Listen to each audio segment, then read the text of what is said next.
Բարեգործության արգելքը խախտելու, ընտրակաշարք բաժանելու մեղադրանքով կալանավորված Գևորգ Խամոյանը 2 օրից ազատ կարձակվի։ Երկուշաբթի հակակոռուպցիոն դատարանը մերժել է Խամոյանի կալանքը երկարաձգելու միջնորդությունը։ Այդ միջնորդությունը մերժել է եւ գտել է, որ Գևորգ Խամոյանի կողմից այդ արարքը կատարելու վերաբերյալ հիմնավոր կասկածը բացակայում է։ Սկանդալային ձայնագրություններ հրապարակել հակակոռուպցիոն կոմիտեն Խամոյանի գործով։ Հենց դրա հիման վրա է կալանավորվել «Միացեք հայեր» նախաձեռնության համակարգողը։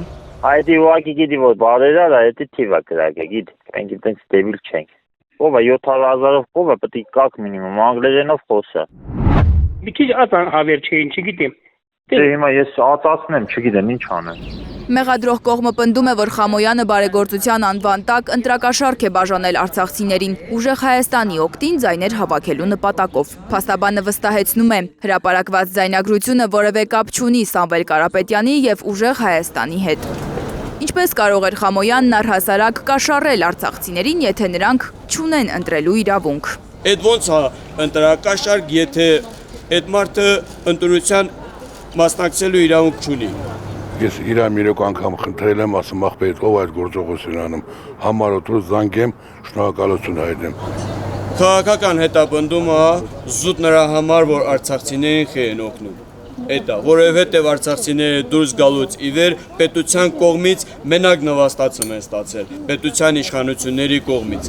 2023-ից «Միացեք հայերի» բարեգործությունից օգտված կարիքավոր արցախցիների խոսքով Խամոյանի համակարգած նախաձեռնությունը միայն իրենց սոցիալական բեռը որոշակիորեն թեթևացնելու նպատակ է ունեցել։ Ասել է ինչով եք զբաղվել Արցախում, ասում ֆերմեր եմ եղել։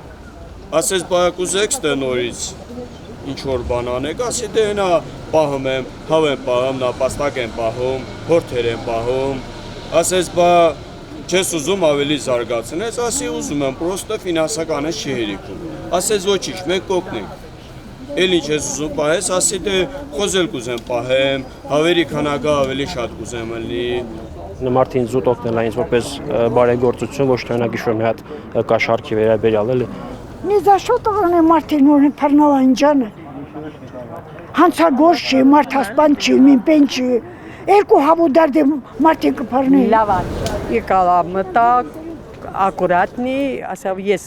ուզում եմ Ղարաբաղցիներին օգնեմ։ Խոս հավի ճտեր, որը կուզեք լի, բայց էտա ոչ մի ավելորդ խոսք, ոչ մի էս, չգիտեմ լի, էս ընտրությունների վերաբերյալ, ոչ մի բառ։ Խոսը չենք ուզեցել, հրաժարվել ենք, բայց ճտերը վերցրել ենք։ «Միացեք հայեր» նախաձեռնությունը 2023-ից առաջ էլ օգնել է զոհված եւ վիրավորված զինծառայողների հարազատներին, պատերազմից տուժած ընտանիքներին, բանակին։ Զանգել եմ զուտ Գևորգի խնդրանքի կարգով, դիմել եմ, որ առաջի կարգի զինաշխման անդամ եմ, ուրիշ ոչ մի բանով չեմ կարողանում զբաղվեմ, խնդրում եմ, որ ինձ օգնեք, ասես կմոտիկանամ ձեզ մի հատ հասկանամ էլի 65 հատ է տվել ինձ, զուտ որ ես կարգի եմ, առաջի կարգի եմ։ Գևորգից օգնություն ստացած մարդիկ սպասում են, երբ է իրենց բառերով լավ մարդը դուրս գալու Նուբարաշեն քրեակատարողական հիմնարկից։ Չեն հասկանում, ինչպես կարելի էր մարդուն բանտարկել կարիքավորներին հավեր տալու համար։ Այդ եկա թաման պագյումսը բայարեն փռնան, արախը փռնան, թադե լա մարդիկին լի շատ լա մարդիկին լալ, ոնն ընտակը քանդալը։ Լանա Համբարձումյան, Առաքել Օհանյան, Արմեն Ապրեսյան, Հայլուր։